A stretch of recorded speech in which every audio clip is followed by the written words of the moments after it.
Greetings, ladies and gentlemen. Welcome to this latest edition of Tales from Outer Space, where I take stories from across the internet and read them for your entertainment.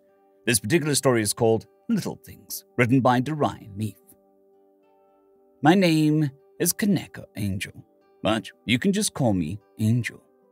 I was raised on Earth as an orphan from a so-called Outer Rim conflict, and currently I live here on Ryder, working as a veterinarian actually. But let's backtrack a bit.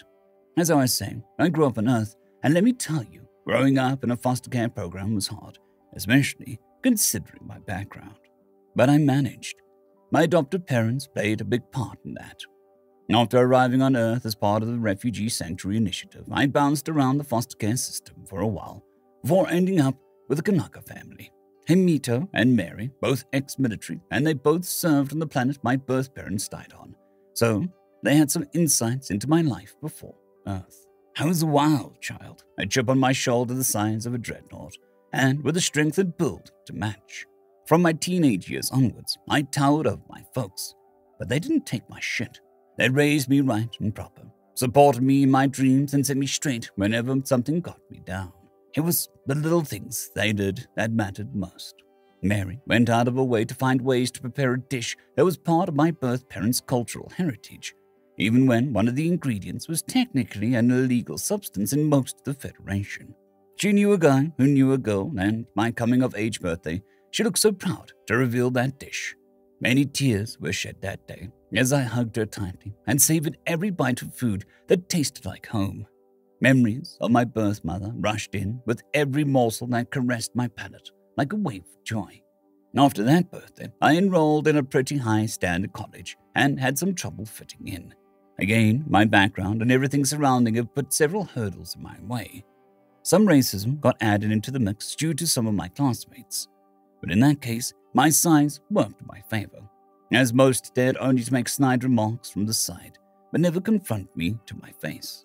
And those that did have the mettle to do that often learned the hard way that I was raised by a pair of former well divers, as orbital drop troopers tended to be called. I knew how to defend myself early on, and most of Hamato's lessons were actually in damage mitigation. Doing damage is easy, he said, but winning without doing damage is hard, but oh so much more satisfying and humane to boot. Anyway, I'm rambling.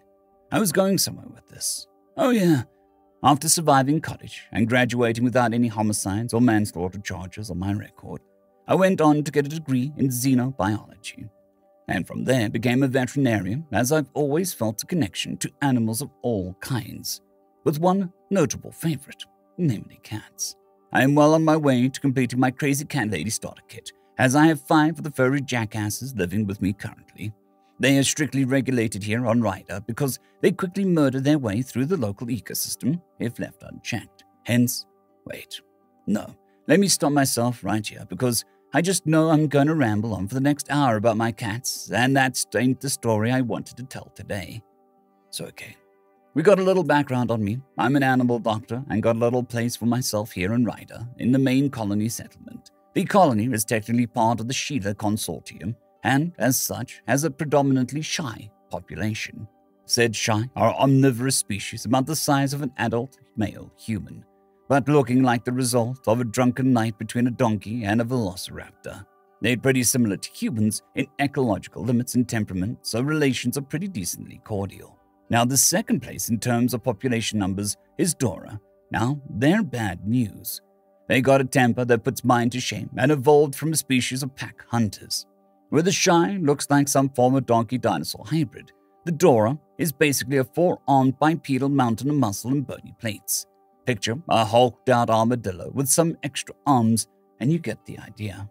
There are some other species that aren't too important for my story, but the bottom line is that folks from Earth are rare as hell on Ryder. This brings me to Sally. Sally runs and owns the small bodega on the corner of my apartment complex. Her little store is where everyone on our block does their shopping, as she runs a tight ship, which is to be expected of her as a military spouse. But that also leads me to the thing that happened. You see, a couple days ago, Sally got, the visit. A couple of troopers, along with an officer, visited her, and that day, Sally closed way early. The next day, she was tight-lipped and silent, visibly struggling to keep it together. but she did. Most of her regulars realized what had happened, and most gave her our respects. But we didn't pry. We just let her be. If she wanted to open up, she'd do so on her own terms.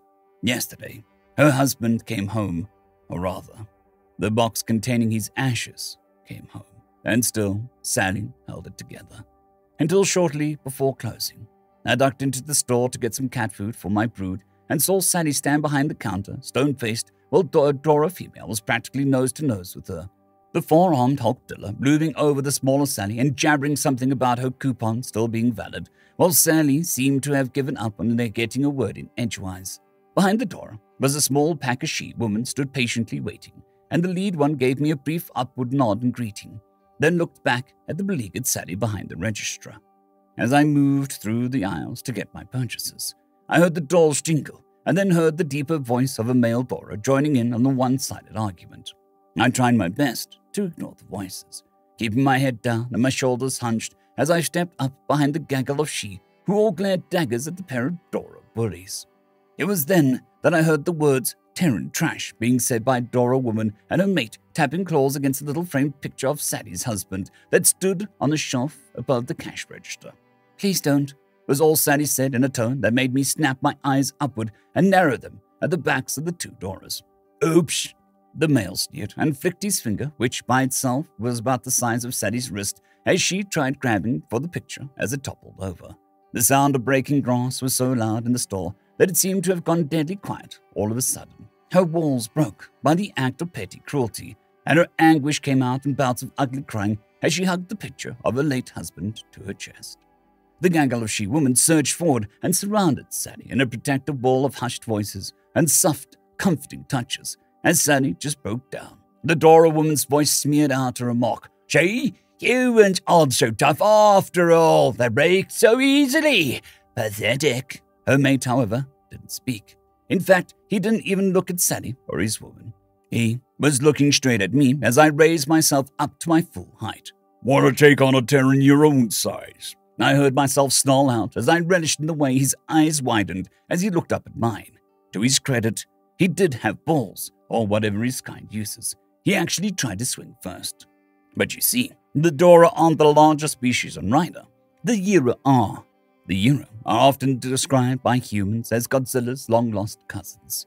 Reptilian-looking, averaging about 6 metric meters from snout to tail tip, and standing around 4 meters tall when rearing up. A Yira is often the biggest and the meanest in any given room. And yet, they lost to the humans in a war long ago, pushed to the very brink of extinction by a government that figured that it would bully smaller species into submission. Humanity stood up to them, and then humanity took in the refugees after defeating them in combat. Because that is humanity, not their strength, not their tenacity, not their force of will. It's their kindness. It's the little things, like taking on an orphan like me, nurturing them, raising them right and properly. And that is why I'm here in this cell right now. The Dora, I suspect the male of the pair will be needing some therapy for a couple of cycles. His arms apparently didn't like being bent that far back. The woman of the pair ran the minute she saw her spouse go down. I was too busy splinting her mate's broken bones by that point. Security picked me up after the paramedics showed up. Do I regret it? Yeah, kinda. I shouldn't have snapped like that. Sorry for the bad choice of words. Do me a favor, please. Will someone check my cats? And please, don't tell Mom. Excerpt from Incident Report 34/S3-07. Assailant Dr. Kaneka Angel was later released on bail, paid for by Sally Williams of Sally's Corner Store. No further actions are needed. Archival is pending. End of story. I'd quickly like to thank the T5 peeps: Cold War Boomerwaffen, Severin Cerberus, Bushmaster 177, Henry the Red, Caspar Arnholtz, Cold War Boomerwaffen, Elijah Silvercross, Dragzoon WRE, and Severin Cerberus. Thank you very much.